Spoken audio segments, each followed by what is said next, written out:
আসসালামু আলাইকুম এভরিওয়ান, আমি নীলা কুকিং ব্লগ থেকে প্রতিদিনের মতো আপনাদের সাথে নিত্য নতুন রেসিপি নিয়ে হাজির হয়েছে। আজকে আমি তৈরি করে দেখাবো লইট্ট শুটকির মরিচ খোলা। এটা হচ্ছে চট্টগ্রামের ঐতিহ্যবাহী একটি খাবার, আর এটা খুব নাম ডাক আছে কারণ এই শুটকির খোলা যা আপনারা কে কেমন কীভাবে খেয়েছেন আমি জানি না, কিন্তু আমি খেয়ে খুবই মজা পেয়েছি এবং খুবই টেস্ট এবং খুবই ঝাল। আর এখানে দেখেন আমি হচ্ছে শুটকি মাছ প্রথম খুব ভালোভাবে ধুয়ে পরিষ্কার করে নিয়েছি, যেহেতু এটা হচ্ছে বালু থাকে। এটা খুব ভালোভাবে গরম পানিতে আমি ভিজিয়ে রেখেছি কিছুক্ষণ, তারপরে এটা কষলে কষলে ধুয়েছি, বেশ অনেকবার ধুয়েছি যাতে ভিতর থেকে সমস্ত বালি ময়লা সব বের হয়ে যায়। এখন হচ্ছে দেখেন আমি একটা মশলা তৈরি করে নেবো। এখানে আমি হচ্ছে রসুন নিয়েছি, আদা নিয়েছি, আর আমি আদাটা এখানে দিনে আদা পেস্টটা ব্যবহার করব। আর এখানে দেখেছি হচ্ছে জিরা নিয়ে নিতেছি। আর এখানে দেখেন মরিচটা আমি যতটুকু শুটকি নিয়েছি সেই শুটকি আনতে যে আমার মরিচ আমার কাছে মনে হচ্ছে এটা ঠিক আছে। এখানে যেহেতু আমি কাঁচামরিচ ব্যবহার করবো, শুকনো মরিচের গুঁড়া ব্যবহার করবো, সব কিছু মিলে একটা আমি মোটামুটি একটা এখানে ঝাল দিয়েছি, বেশ অনেকটা ঝাল হয়েছে। এখানে দেখেন আমি হচ্ছে লবণও দিয়ে দিচ্ছি, দিয়ে একটা পেস্ট করে নেব।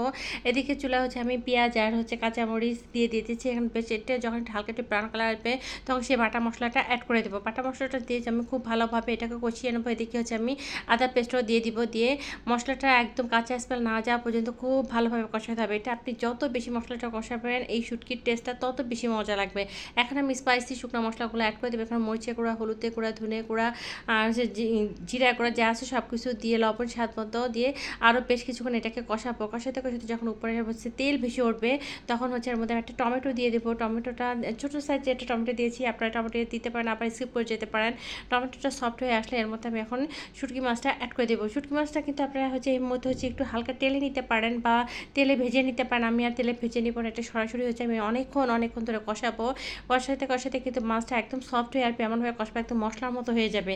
মানে অনেক সময় দেখা যায় না যে চাপা শুটকি আমরা করি যে একদম মশলা মশলা মাখা মাখা হয়ে যায়, আমি ঠিক সেভাবে এই মরিচ খোলাটা তৈরি করব। এখন এর মধ্যে যখন দেখেন বেশ যখন কষাতে কষাতে তেল উঠে আসবে এর মধ্যে আমি 1 কাপ পরিমাণ হচ্ছে পানি দিয়ে দিব। পানিটা দিয়ে আমি আবার এটা অল্প জালে বেশ অনেকক্ষণ ধরে রান্না করব।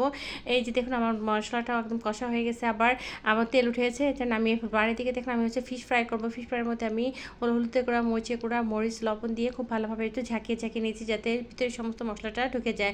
যারা আপনার হাতে মরিচ ধরতে পারে না তারা কিন্তু এই পদ্ধতিটা ফলো করতে পারে, এটা কিন্তু খুব ভালোভাবে মাছটা মাখানো হয়ে যায়।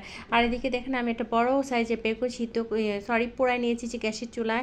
আপনারা এটা সিদ্ধ করে নিতে পারেন অথবা ভেজেও ভর্তা তৈরি করতে পারেন, কিন্তু আমার কাছে মনে হয় এই ধরনের বেগুনগুলা চুলায় পোড়ায় খেলে কিন্তু এটা দ্বিগুণ মজা লাগে। এখন এটা ঠান্ডা যখন হয়ে যাবে তখন হচ্ছে উপরে আমি হচ্ছে খোসাটা উঠায় ফেলবো। এটা যখন ঠান্ডা খুব সুন্দরভাবে কিন্তু উঠে আসে। এই তো দেখুন আমার ভিতরটা আমি দেখাচ্ছি আপনাদেরকে কতটা ফ্রেশ ছিল বেগুনটা আসলে খুব ভালো ছিল এবং তাজা ছিল। এই তো আমি এখন এর সাথে হচ্ছে যে যেরকম ঝাল খাবে সেরকম ঝাল দিয়ে আপনারা হচ্ছে এটা মাখা নেবেন। এখানে আমি কাঁচামরিচ শুকনো মরিচ ভেজে নিয়েছি, আর হচ্ছে আমি পেঁয়াজটা হালকা ভেজে নিয়েছি, যে আমি কাঁচা পেঁয়াজ ব্যবহার করবো না, আপনার ইচ্ছা করলে কাঁচা পেঁয়াজ দিয়ে এটা তৈরি করে নিতে পারেন। লবণ সরিষার তেল দিয়ে খুব ভালোভাবে আমি হচ্ছে ভর্তাটা মাখা নেব।